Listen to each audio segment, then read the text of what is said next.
Hello guys, ayan ang ating Japanese orange. Ang tawag po dyan ay Mekong. Pwede na siyang ma-harvest.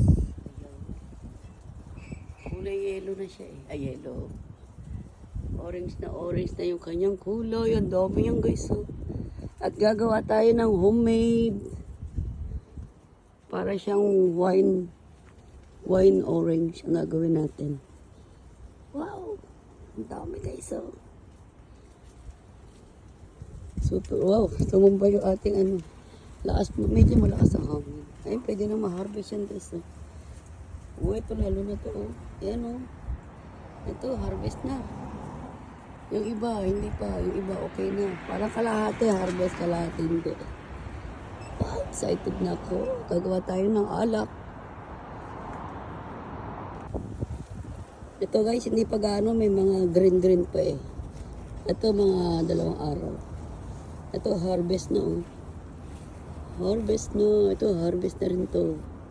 Lalo to oh. Meron doon ng dami oh. It's so many Japanese orange. Ayan. Punta lang tayo kahit na matinik-tinik yan. Grabe ang tinik. Ayun oh, laki oh. Pwede na ma-harvest oh. Oh, nagtitikita na nga silang dalawa eh. Ito hindi pa oh. May kulay green pa eh. Hindi, ito maganda. Oh, pwede no oh. Yung iba. Yun dun oh. Ito pwede na rin to. Ay, ang dami niya guys. Lalo na dun oh. Ang lalaki. Ang ating Japanese. Oh, yun oh. Pwede na ma-harvest itong 4. Wow, saka to. Kalahati siguro ang maha-harvest natin.